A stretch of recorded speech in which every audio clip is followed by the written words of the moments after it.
আজ আমার শ্রীমদ ভগবদ গীতা পঞ্চম অধ্যায় কর্মসন্ন্যাস যোগের 29 নম্বর শ্লোক অধ্যয়ন করব। উম, এই 29 শ্লোক হচ্ছে আজকের এই অধ্যায়ের অন্তিম শ্লোক, যেখানে ভগবান ভগবান যে হচ্ছেন সবকিছুর মালিক তা তিনি তুলে ধরেছেন, এবং সেই মালিক রূপে যদি কেউ তাকে মেনে নেয় তাহলে সে এই জগতে শান্তি লাভ করতে পারবে। শান্তির সূত্র তিনি এই আহ শ্লোকে তুলে ধরেছেন। তো আমরা পড়ব 29 নম্বর শ্লোক। ওকে,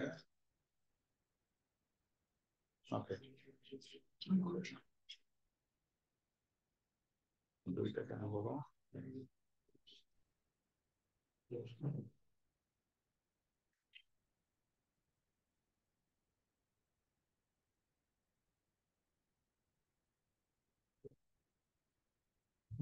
আরম যজ্ঞ তপসাম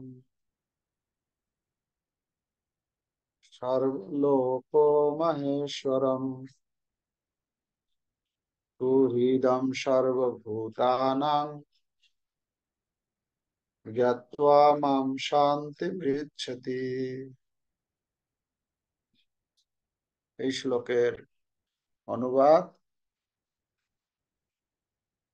আমাকে সমস্ত যজ্ঞের আমাকে সমস্ত যজ্ঞ ও তপস্যার পরম ভক্ত, সর্বলোকের মহেশ্বর এবং সমস্ত জীবের সুহৃদ রূপে জেনে যোগীরা জড় জগতের দুঃখ দুর্দশা থেকে মুক্ত হয়ে শান্তি লাভ করে। জড় জগতের দুর্দশা, আমরা কি অনুভব করছি জড় জগতে আমরা দুর্দশার মধ্যে আছি? যদি কেউ মনে করে যে হ্যাঁ আমি দুর্দশার মধ্যে আছি, সে চিন্তা করবে যে আমি এই দুর্দশা থেকে আমি কি করে মুক্তি লাভ করতে পারবো বা শান্তি লাভ। আর যে বুঝতেই পারবে না যে আমি আমার জীবনটা দুর্দশার মধ্যে চলছে, আমি মনে করব আমি তো খুব সুখেই আছি, আনন্দেই আছি, ভালোই আছি, মরিতে চাহি না আমি এ সুন্দর ভুবনে, মানবের মাঝে আমি বাছিবারে চাই। যারা এরকম যাদের চিন্তাধারা সেই সূত্রে যারা জীবন যাপন করছে, তাদের আর তাদের আর দুঃখ দুর্দশা তো কোনো প্রশ্নই নেই। অতএব এই জগৎটাই হচ্ছে ভালো। তারা অলরেডি সুখে আছে। কি সুখে আছে? জড় সুখের মধ্যে আছে। জড় সুখ যা হচ্ছে সেই ভোগের মধ্যে আছে, তার জন্য ভোগান্তি অপেক্ষা করছে। ঠিক আছে, তো তাৎপর্য পড়বো আমরা এবারে। তাৎপর্য সকলেই নিজে নিজে বই দেখুন। মায়ার দ্বারা আচ্ছন্ন বদ্ধ জীবেরা এই জড় জগতে শান্তি লাভ করার জন্য উদ্গ্রীব। সকলেই শান্তি খুঁজে বেড়াচ্ছে, শান্তিকে খুঁজে পাচ্ছে না, লাস্টে বলে দিচ্ছে যে শান্তির মা মরে গেছে। হ্যাঁ, আমাদের গাড়ির পিছনে লেখা থাকে আমরা যখন রাস্তায় যাই যে সুখ স্বপ্নে। সুখটা আছে কোথায়? স্বপ্নেই একমাত্র সুখ পাওয়া যায়। আসলে এই জাগ্রত অবস্থায় সুখ পাওয়া যায় না, জাগ্রত অবস্থায় শুধু কষ্টই আর কষ্ট। স্বপ্নে সুখ পাওয়া যায়। আর শান্তি শ্মশানে। মানে শান্তিটা কখন পাবো? যেদিন শ্মশানে যাব, একদম সবকিছু ভুলে যাব, সেটা হচ্ছে শান্তি। তো প্রভুপাদ বলছেন মায়ার দ্বারা আচ্ছন্ন বদ্ধ জীবেরা এই জড় জগতে শান্তি লাভ করার জন্য উদ্গ্রীব। কিন্তু শান্তি লাভের পন্থা তাদের জানা নেই, যা ভগবদ গীতার এই অংশে বর্ণিত হয়েছে। শান্তি লাভের জন্য শ্রেষ্ঠ নীতি হচ্ছে এগুলি: ভগবান শ্রীকৃষ্ণ সমস্ত কর্মের ভোক্তা, মানুষের কর্তব্য হচ্ছে ভগবানের সেবায় সবকিছু উৎসর্গ করা। কারণ কারণ তিনি সমস্ত লোকের এবং সেখানকার দেবতাদের অধীশ্বর। তার থেকে শ্রেষ্ঠ আর কেউ নেই। শিব, ব্রহ্মা আদি শ্রেষ্ঠ দেবতাদের থেকেও তিনি শ্রেষ্ঠ। বেদে শ্বেতাশ্বতর উপনিষদের 6ষ্ঠ অধ্যায়ের 7 নম্বর শ্লোকে ভগবানকে বলা হয়েছে তমীশ্বরাণম পরমম পরমেশ্বরম।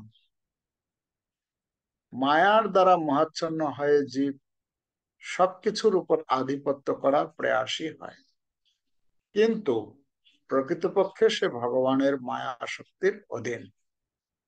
ভগবান শ্রীকৃষ্ণ মায়াধীশ, কিন্তু বদ্ধজীব জড় প্রকৃতির কঠোর নিয়মের দ্বারা আবদ্ধ। এই সরল সত্যটিকে উপলব্ধি করতে না পারলে ব্যক্তিগতভাবে অথবা সঙ্গবদ্ধভাবে কোনো মতেই এই জগতে শান্তি লাভ করা সম্ভব নয়। এটি কৃষ্ণ ভাবনার অর্থ। ভগবান শ্রীকৃষ্ণই পরমেশ্বর এবং অন্য সমস্ত জীব, এমনকি বড় বড় দেবতারাও তার অনুগত ভৃত্য। একলা ঈশ্বর কৃষ্ণ আর সব ভৃত্য। এই পরম সত্যকে উপলব্ধি করে সম্পূর্ণরূপে কৃষ্ণ ভাবনাময় হতে পারলেই পূর্ণ শান্তি লাভ করা যায়।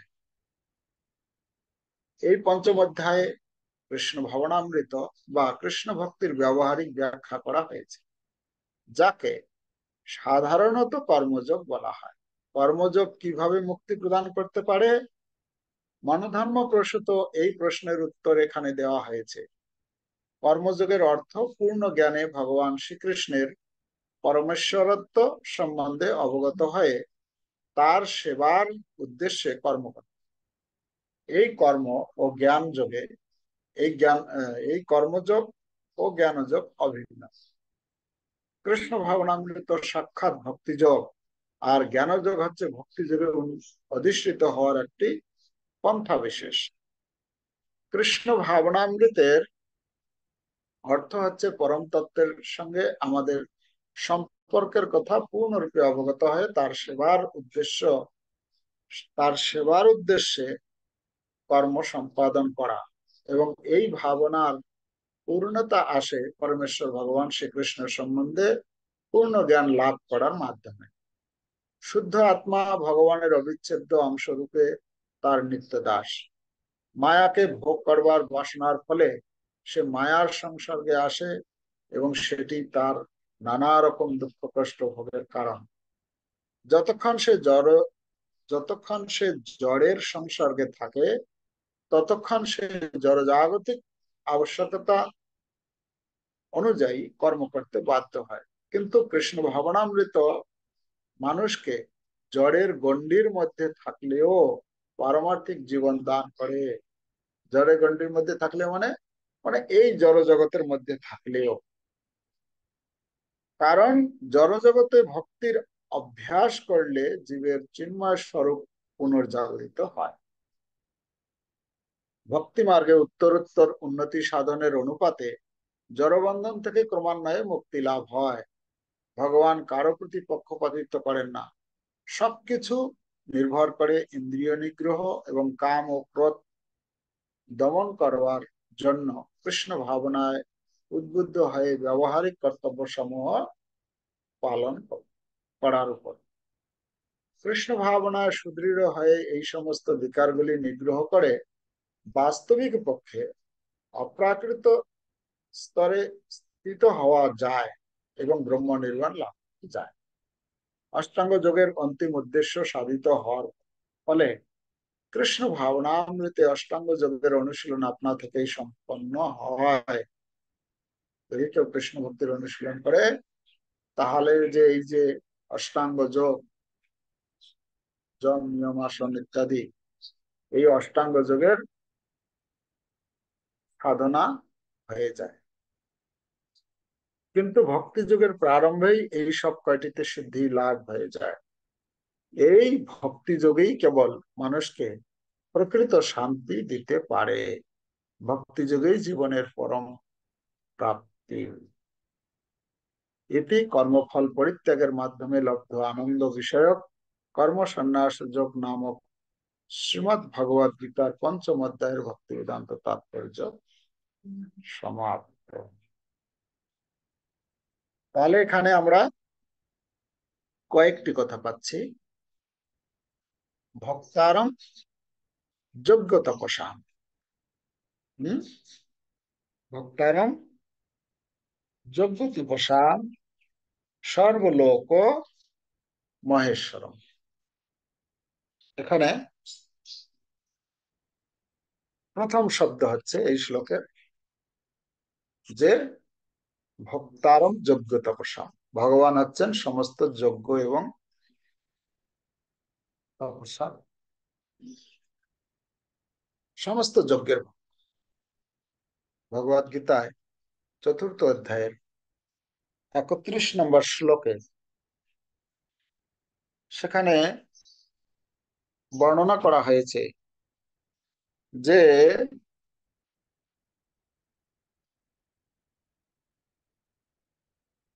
ভগবান বলছেন, হে কুরুশ্রেষ্ঠ, যজ্ঞ অনুষ্ঠান না করে এই ভৌতিক জগতে কেউ সুখে থাকতে পারে না। নায়ম লোকস্ত শব্দটি, শ্লোকটি বলা হয়েছে যে যজ্ঞ না করে কেউ এই জগতে, এই ভৌতিক জগতে সুখে থাকতে পারে না। তো এই জগতে যদি সুখে থাকতে না পারে, তাহলে পরলোকের আর কি কথা বলা আছে। তাই প্রত্যেকের উচিত যজ্ঞ করা। হ্যাঁ, ভগবত গীতায় অন্যত্র নবম অধ্যায়ের 24 নম্বর শ্লোকে সেখানে ভগবান বলেছেন যে অহম হি সর্বযজ্ঞানাম ভক্তাচা প্রভুরেবচা। সেই শ্লোকে বলছেন যে আমি হচ্ছি সমস্ত যজ্ঞের ভক্তা, প্রভু, ভক্তা এবং প্রভু। কিন্তু যারা আমার চিন্ময় স্বরূপ জানে না, তারা অধঃপতিত হয়। অহম হি সর্বযজ্ঞানাম ভক্তাচা প্রভুরেবচা, এইটা যারা জানে না তাদের কি হয়? তাদের অধঃপতন হয়, তারা পতিত হয়ে যায়। তো তাই যজ্ঞ করাটা হচ্ছে প্রত্যেকের উচিত। এই জগতে যারা জীব রয়েছে প্রত্যেকের উচিত হচ্ছে যজ্ঞ, কেন যজ্ঞের মাধ্যমেই একমাত্র শান্তি পাওয়া যায়। হম, আমরা শ্রীমৎ ভাগবতমে একটি ঘটনা পাই যে কিভাবে ভগবান শ্রীকৃষ্ণ যখন বৃন্দাবনে অবস্থান করছেন, ছোট্ট বালক রূপে আছেন। 7 বছরের বয়স, পাঁচ পাঁচ 7 বছর, 5 বছর না 7 বছর, 7 বছর।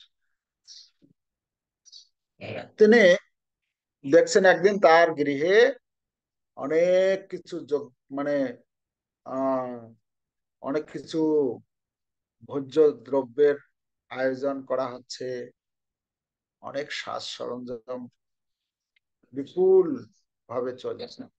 ভগবান শ্রীকৃষ্ণ গিয়ে নন্দ বাবাকে বলছেন, বাবা, বাবা এগুলো কি হচ্ছে, আজকে কি আছে? আজকে এরকম আমাদের বাংলাতে কি আছে? আমাদের বসন্ত পঞ্চমী, সরস্বতী মায়ের পুজো দিবস, এবং সেই সঙ্গে আমাদের কয়েকজন আচার্যের আবির্ভাব এবং তিরোভাব তিথি রয়েছে। আজকের দিনটি হচ্ছে বিশেষ গুরুত্বপূর্ণ দিন। এরকম অনুষ্ঠানের আয়োজন চলছে, বাবাকে গিয়ে জিজ্ঞেস করছেন ভগবান শ্রীকৃষ্ণ যে এসব কি হচ্ছে। বাবা বলছেন তুমি মায়ের কাছে যাও। যশোদামাকে গিয়ে জিজ্ঞেস করো। কেন? বাবা বলছেন বাবা ব্যস্ত আছেন এইসব আয়োজন করতে। ছোট বাচ্চা কি বুঝবে, ওর সঙ্গে যদি এখন আমি কথা বলতে যাই তাহলে অনেক সময় চলে যাবে। তো মায়ের কাছে যাও। মায়ের কাছে গিয়ে বলছেন, মা মা এসব কি হচ্ছে, আজকে কি আছে, এত কিছু পদ মানে তৈরি করা হচ্ছে কিসের জন্য, অন্যদিন তো হয় না। তো বলছে আমি এইসব বলতে পারবো না, তুমি তোমার বাবার কাছে। তোমার বাবা উত্তর দেবে।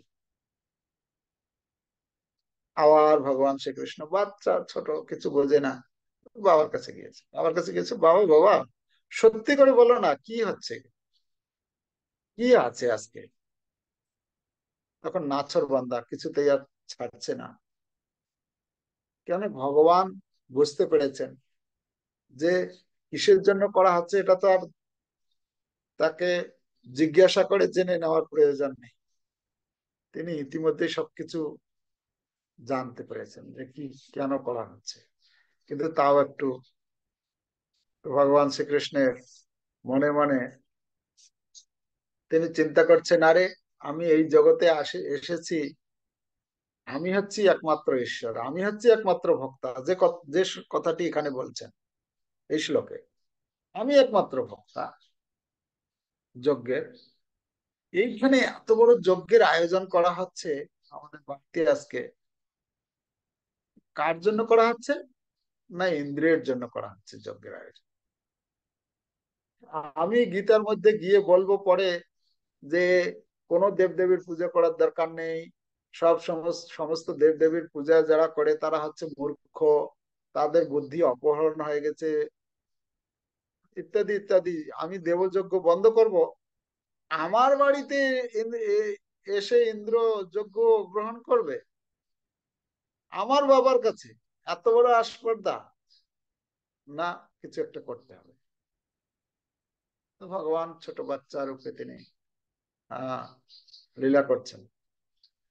তখন নন্দ বাবা যখন বলছে, না আসলে আমরা এটা এইসব করছি কেন, ইন্দ্র যজ্ঞের জন্য। ইন্দ্রকে, তো ভগবান তো একটু ক্ষুব্ধ হয়ে বলছে, মানে কি বলে, মানে বাইরে প্রকাশ করছে না, ভেতরে তিনি জিজ্ঞাসা করছেন ইন্দ্রকে, উনি কি করেন, কোথায় থাকেন ইত্যাদি। বলছে না, ইন্দ্র হচ্ছে আমাদের এই যে বৃষ্টি হচ্ছে, আমরা যেহেতু আহ, গোপ জাতি, হ্যাঁ, আমরা বৈশ্যর আহ যে গোরক্ষা আমরা যে করছি, গো পালন করতে গিয়ে যে ঘাসের প্রয়োজন, এই ঘাসের জন্য জলের প্রয়োজন, সেই জল প্রদান করে ইন্দ্র, বৃষ্টি। আর তার ফলে সুন্দর সুন্দর ঘাস হয়, সেই ঘাস হয়ে গাভীরা সেই ঘাস খায়, আর সেখান থেকে আমরা দুগ্ধ পাই, ইত্যাদি বুঝিয়েছে। বলছে আচ্ছা, ইন্দ্র যজ্ঞ করলে তারপরে বৃষ্টি হবে? আচ্ছা, যজ্ঞ যদি না করা হয় তাহলে কি বৃষ্টি হবে না? বলছে না, ইন্দ্রকে যজ্ঞ করলে সন্তুষ্ট হলে আমাদের বৃষ্টি দেবে। আচ্ছা, সমুদ্রে যে বৃষ্টি হয় বাবা, ওখানে কেউ যজ্ঞ মানে ধীরে ধীরে যুক্তি দিয়ে বোঝাচ্ছেন। তার পরবর্তীতে তো কি, বাবা নন্দ মহারাজ তিনি কৃষ্ণের সঙ্গে আর পারেন যুক্তিতে, সমস্ত যুক্তি তার ফেল। হ্যাঁ, তারপরে তো বলো তাহলে কি করতে হবে। আচ্ছা, ভগবান শ্রীকৃষ্ণ স্থাপন করলেন আসলে এই যে গাভী, যে আমরা গাভীর যে পুষ্টি হচ্ছে, গাভী যে ঘাস পাচ্ছে, যা কিছু হচ্ছে, কার জন্য হচ্ছে? এই গোবর্ধনের জন্য। গোবর্ধন সুন্দর সুন্দর ঘাস দিচ্ছে, গোবর্ধনের ঝর্ণা থেকে আমরা সুন্দর সুশীতল জল পাই, গোবর্ধন থেকে কত ফলমূল পাই, গোবর্ধন গোবর্ধন গোবর্ধন অনেক কিছু, গোবর্ধন থেকেই আমরা সবকিছু পাই। আসলে ইন্দ্র কিছু করে, গোবর্ধনে করে। তাহলে কি করা উচিত? না, ইন্দ্র যজ্ঞ বন্ধ করে গোবর্ধনের উদ্দেশ্যে করা। যাই হোক, ভগবান শ্রীকৃষ্ণের কথা অনুসারে যজ্ঞের আয়োজন যা করা হয়েছিল, ভগবান বলছেন, নন্দবাবু বলছিলেন যে ঠিক আছে, তুমি যখন বলছো তাহলে আমরা আজকে ইন্দ্রের যজ্ঞটা করে নিই, আবার কালকে এর পরে আমরা আবার গোবর্ধনের করব। বলছে না না, শুভস্য শীঘ্র, এই যা কিছু এত কিছু আয়োজন হয়েছে, এই আয়োজনগুলো দিয়েই আমরা গোবর্ধনের পুজো। এখানে ভগবান শ্রীকৃষ্ণ এই যে অন্যান্য সমস্ত দেবতার উদ্দেশ্যে যে যজ্ঞ করা, এটা তিনি বন্ধ করলেন। তিনি বোঝাতে চাইছেন যে আমি হচ্ছি যজ্ঞের একমাত্র ভোক্তা। তো গোবর্ধন রূপে তিনি, কৃষ্ণ নিজেই সেই যজ্ঞের সামগ্রী তিনি গ্রহণ করলেন।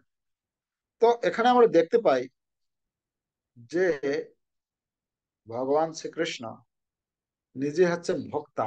অন্য কেউ যদি নিজেকে ভোক্তা বলে মনে করে, তার দুরবস্থা হবে। ইন্দ্র পরবর্তীতে সে একদম, হ্যাঁ, নিজে যে ভগবান শ্রীকৃষ্ণের কাছে সরাসরি এসে ক্ষমা চাইবেন, এরকম পরিস্থিতি আর নেই। তখন তিনি কি করলেন, চিন্তা করছেন কি উপায়, তাহলে কি করে ক্ষমা চাইবো। এই ইন্দ্র তখন চিন্তা করলেন যে এই যে সুরভি মাতা গাভী, গাভীকে ভগবান বেশি পছন্দ করেন। গাভীর পুষ ধরে তিনি আসলেন ভগবান কৃষ্ণের কাছে, গাভীকে সামনে করে সামনে তখন আসলেন। তো তার কিরকম অবস্থা, সেই কোথায় ইন্দ্রৌলি, ইন্দ্রৌলিতে নেমে ওখান থেকে বলা হচ্ছে ইন্দ্র ওই গাভী মাতার পুষ ধরে আর কি হামাগুড়ি দিতে দিতে দিতে দিতে গিয়ে সেই গোবর্ধনের তীরে গিয়ে পৌঁছেছেন। মানে কত দুরবস্থা। তো কথা হচ্ছে, ভগবান হচ্ছেন যজ্ঞের ভোক্তা। ভগবানকে যজ্ঞের ভোক্তা যদি না মেনে আমরা নিজেকে ভোক্তা বলে মনে করি, তাহলে আমাদেরও দুরবস্থা। তো ভগবান এই কলিযুগের জন্য যজ্ঞের, যেখানে যজ্ঞের কথা আলোচনা হয়েছে প্রভুপাদ তুলে ধরেছেন, এই কলিযুগের যজ্ঞ হচ্ছে, কলিযুগের যজ্ঞ হচ্ছে নাম সংকীর্তন, है ना, সংকীর্তন যজ্ঞ। যজ্ঞই সংকীর্তন প্রায়ই যজন্তি হি সুমেধস। যারা সুমেধা সম্পন্ন বুদ্ধিমান, তারা হচ্ছে সংকীর্তন যজ্ঞের অনুষ্ঠান করবে। এই সংকীর্তন যজ্ঞের, সংকীর্তন যজ্ঞের সংকীর্তন যজ্ঞের একটি ভাগ হচ্ছে নাম কীর্তন, আর দ্বিতীয় হচ্ছে গুণ কীর্তন। নাম কীর্তন কি? নাম কীর্তন আমরা করছি হরিনাম সংকীর্তন, হরে কৃষ্ণ মহামন্ত্র, হরে কৃষ্ণ কৃষ্ণ কৃষ্ণ হরে হরে, হরে রাম রাম রাম হরে হরে।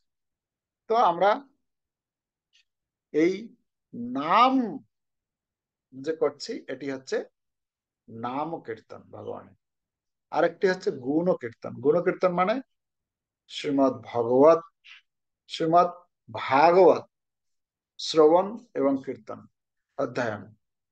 এটা হচ্ছে ভগবানের গুণের লীলার ইত্যাদি বর্ণনা রয়েছে। তো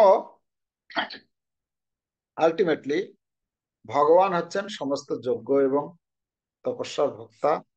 এবং যদি কেউ, ভগবান বলছেন যদি কেউ অসুয়াবশত, মানে কেউ যদি এটাতে অবহেলা করে, সে এই জগতে তো সুখ লাভ করতে পারবে না, পরবর্তী জন্মেও সে ইহলোকে বা পরলোকে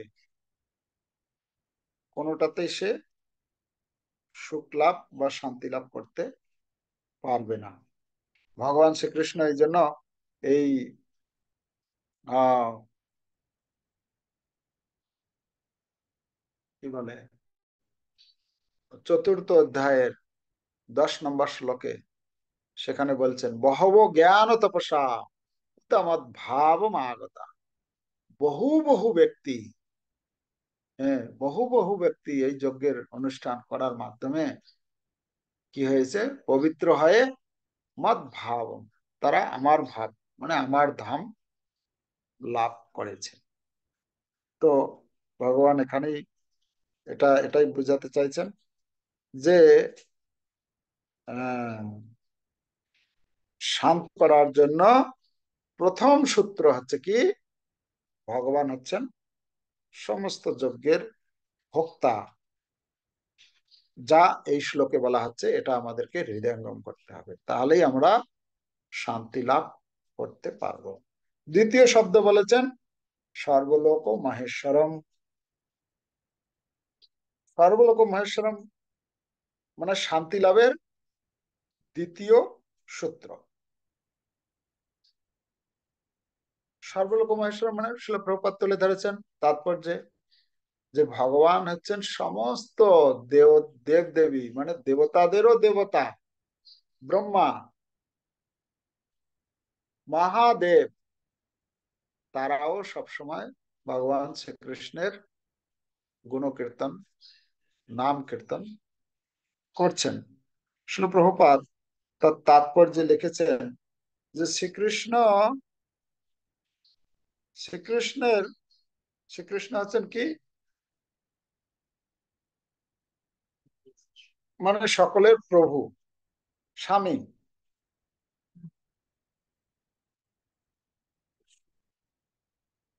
বলা হচ্ছে যে একলা ঈশ্বর কৃষ্ণ আর সবভৃত্য। আর সব ভৃত্য মানে যত সমস্ত জীব রয়েছে, যত সমস্ত দেবতা রয়েছে, ইন্দ্র, চন্দ্র, বরুণ, ব্রহ্মা, শিব, সমস্ত দেবতাগণ সবাই এই জগতে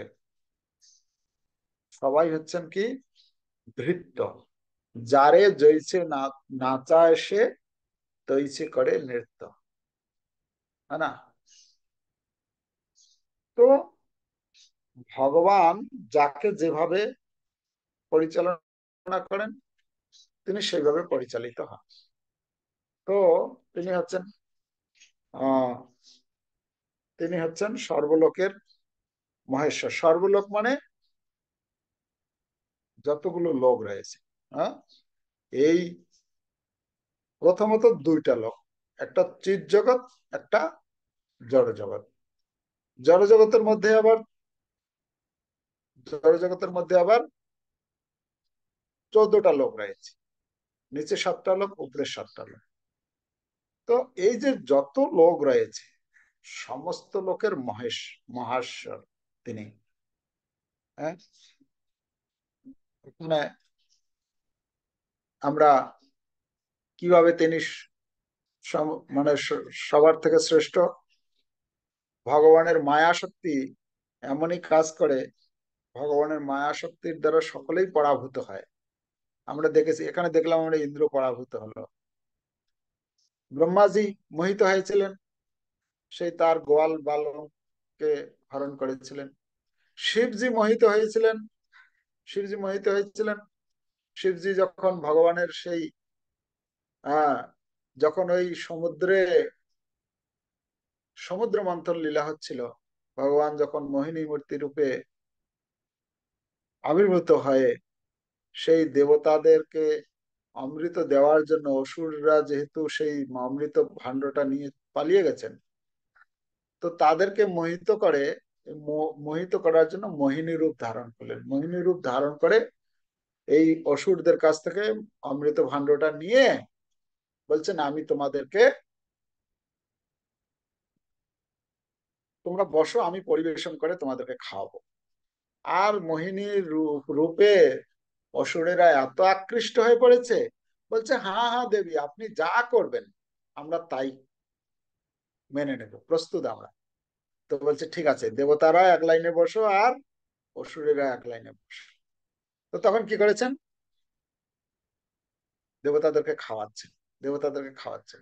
বলছেন, আরে অসুরেরা বলছে, আরে এ তো দেবতাদেরকে কি খাওয়াচ্ছে, আমাদেরকে তো দিচ্ছে না এদিকে।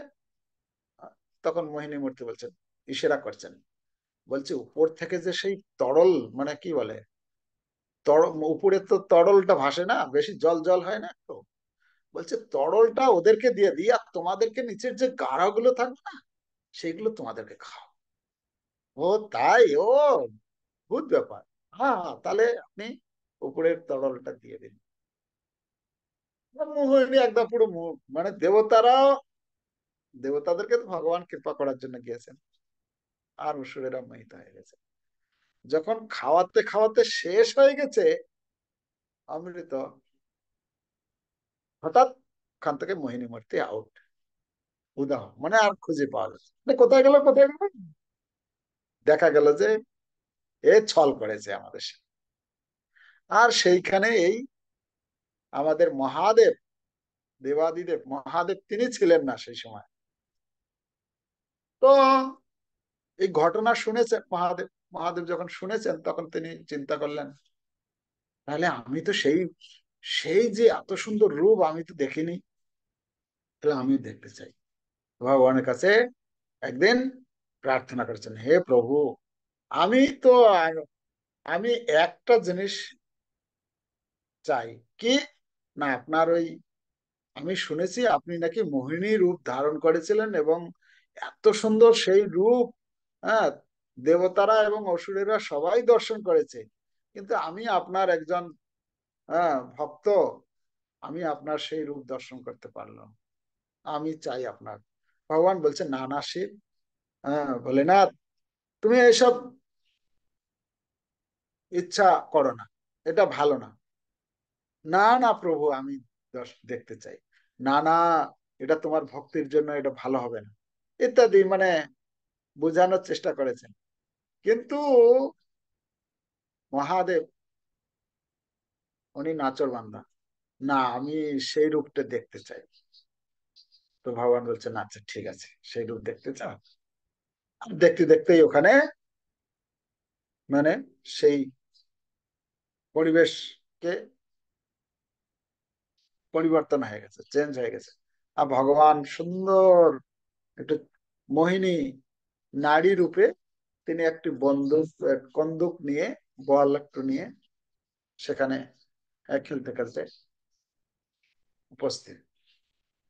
আর শিবজি সেই রূপ দেখে এত আকৃষ্ট হয়েছেন যে তাকে আমার চাই। ভগবান বলছিলেন, আগে থেকে সাবধান করে দিয়েছিলেন, কিন্তু মোহিনী মূর্তির রূপে একদম আকৃষ্ট হয়ে তার পিছন পিছন। আর মোহিনী মূর্তি তখন ছুটছেন ছুটছেন, হ্যাঁ, আর কোন দিক দিয়ে যাচ্ছেন, এ তো হিমালয়ে না, হিমালয়ের অনেক মুনি ঋষিগণ তপস্যা করছেন বিভিন্ন জায়গায়। তো ভগবান শ্রীকৃষ্ণ কি বলে, মোহিনী রূপে তিনি সেই সমস্ত মুনি ঋষিদের সামনে দিয়ে যাচ্ছেন, আর শিব তার প্রতি আকৃষ্ট হয়ে পিছন পিছন ছুটছেন। তো ভগবান বুঝাতে চাইছেন যে দেখো, অন্যান্য যারা মুনি ঋষি ছিলেন, মানে এক এক ঢিলেই এক দুই পাখি না, অনেক পাখিকে বধ করে দিচ্ছেন, মানে সবাইকে দেখাচ্ছেন যে ভগবান, ভগবানের মায়াতে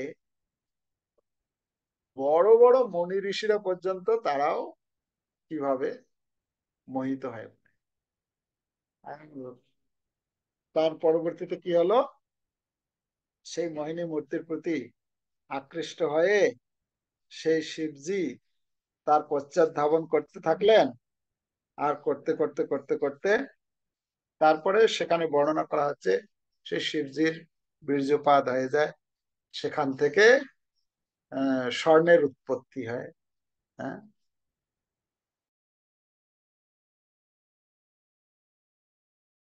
হচ্ছেন সর্বলোক মহেশ্বর, তার তার রূপে, তা মানে তিনি যেভাবে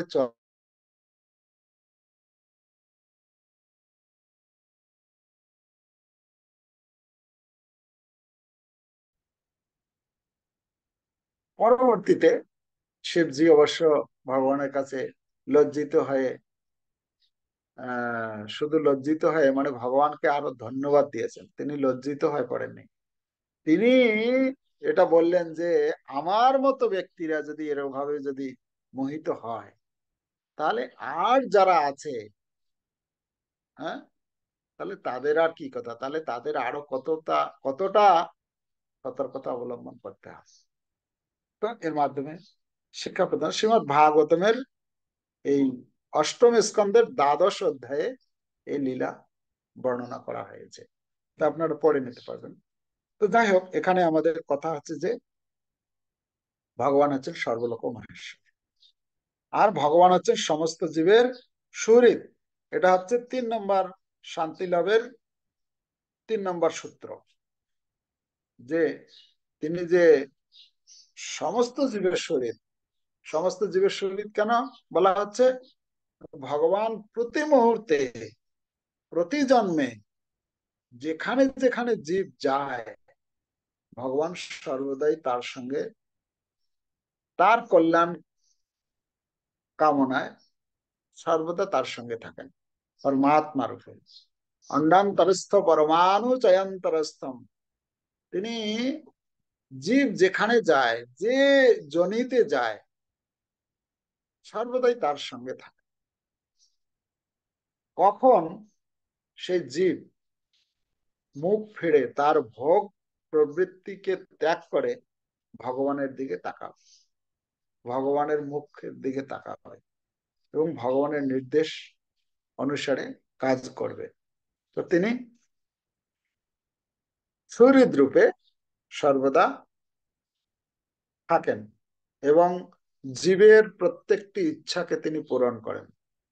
হ্যাঁ, জীবের ভালো ইচ্ছা, খারাপ ইচ্ছা, সবকিছুকে তিনি অনুমোদন করেন, অনু অনুমন্তা রূপে কাজ করেন, উপদ্রষ্টা হিসেবে কাজ করেন। হ্যাঁ, তিনি পালন পোষণ সবকিছু করেন। তাই তাকে এই সুহৃদ রূপে বলা হচ্ছে। তো এই শ্লোকে আমরা এই কয়েকটি বিষয় পাচ্ছি। যিনি এই তিনটি কে মেনে চলেন, তিনি জ্ঞাত্বা মাম শান্তি মৃচ্ছতি। হ্যাঁ, জ্ঞাত্বা মানে জেনে, শান্তি মৃচ্ছতি মানে সে শান্তিকে প্রাপ্ত হতে পারে। শিলা প্রভুপাদ আহ বলছেন যে এটা, এই শ্লোকটি হচ্ছে শান্তির সূত্র। হম, যদি কেউ এই তিনটা জিনিস উপলব্ধি করে, যে ভগবান হচ্ছেন সমস্ত যজ্ঞ এবং তপস্যার ভোক্তা, ভগবান হচ্ছেন সমস্ত লোকের মহেশ্বর, আর তিনি হচ্ছেন সুহৃদ। ঠিক আছে। শিল প্রভুপাদ তার গীতার গানে লিখেছেন, যোগেশ্বর আমি হই, মানে ভগবান বলছেন যোগেশ্বর আমি হই, আমি সেই লক্ষ্য। আমাদের জীবনের লক্ষ্য হচ্ছে কে? পরমেশ্বর ভগবান শ্রীকৃষ্ণ। যোগেশ্বর আমি হই, আমি সেই লক্ষ্য, সে কথা যে বুঝে ভালো, সেই যোগী দক্ষ। জানেন, যোগীদের মধ্যে শ্রেষ্ঠ যোগী কে হবে? সেই হচ্ছে বড় যোগী, যে এই তিনটি তত্ত্ব বুঝবে, যে ভগবান হচ্ছেন ভোক্তা, ভগবান হচ্ছেন মালিক, আর ভগবান হচ্ছেন শরীর। ঠিক আছে। সকল যজ্ঞ তপস্যার আমি সেই, আমি ভোক্তা হই, সমস্ত লোকের স্বামী কেহ নহে সে। অন্য কেউ আর স্বামী না, সমস্ত জীবের বন্ধু আমি একমাত্র। আমরা এই জগতে বন্ধু খুঁজি, অনেক বন্ধু। এই জগতে তো বন্ধু কতজন, প্রত্যেকেই তার বন্ধু খোঁজে, যে যার মনের কথাকে শুনবে, তার সঙ্গে মনের কথা শেয়ার করবে, হ্যাঁ, তার দুঃখ সুখ দুঃখের কথা শুনবে, উপদেশ দিবে। তো ভগবান বলছেন, তুমি এই জগতে বন্ধু খুঁজছো? এই জগতে, এই জগতে বন্ধু, প্রকৃত বন্ধু নেই, সেই সে পরম বন্ধু। দুটো বন্ধু, একটা হচ্ছে ভগবান কৃষ্ণ হচ্ছেন বন্ধু। কেন? কৃষ্ণ সর্বদাই আমাদের কল্যাণ কামনা করেন। আর কৃষ্ণ ভক্ত যারা, তারা হচ্ছে বন্ধু, তাই না? আমাদের এই জগতের মধ্যে দুইটা বন্ধু রাখতে হবে। ভগবান কৃষ্ণই হচ্ছেন একমাত্র বন্ধু, আর কৃষ্ণের যারা অনুগত ভালো ভক্ত তারাও হচ্ছেন বন্ধু। ঠিক আছে? তাছাড়া যদি আমরা অন্য কিছু বন্ধু খুঁজতে চাই, তাহলে আমরা সেই বন্ধুর দ্বারা উপকৃত হব না। কি হব আমরা? সেই বন্ধুর দ্বারা আমরা প্রতারিত হব, ধোঁকা খাবো। ঠিক আছে? যদি আমরা এই জগতে কাউকে বন্ধু রূপে মনে করি। তো এই জন্য বলছেন, সমস্ত জীবের বন্ধু আমি একমাত্র, জগতের শান্তি হয় জানিলে সর্বত। এটা যদি জানে কেউ, ভগবানই হচ্ছেন একমাত্র বন্ধু, হ্যাঁ, তাহলে সে শান্তি লাভ করতে পারবে। ভক্তি বেদান্ত কহে শ্রীগীতার গান, শুনে যদি শুদ্ধ ভক্ত কৃষ্ণ দাদা। হ্যাঁ, শিল প্রভুপাদ, ভক্তি বেদান্ত স্বামী শিল প্রভুপাদ, তিনি এই যে গীতার গান রচনা করেছেন, শুনে যদি শুদ্ধ ভক্ত কৃষ্ণগত, যদি আমরা শুনি কথাটা, যদি আমরা মেনে নিই, যদি আমরা অনুশীলন করি, তাহলেই আমরা প্রকৃত শান্তি পেতে পারবো। অন্যথায় শান্তি লাভের কোনো উপায় নাই, উপায় নাই, উপায় নাই। হরে কৃষ্ণা হরে কৃষ্ণা, কৃষ্ণা কৃষ্ণা হরে হরে, হরে রাম राम राम हरे हरे। शिला प्रभुपाद की जय। समवेत भक्त वृंद की जय। निताई गौर प्रमानंदे। हरि हरि बोल।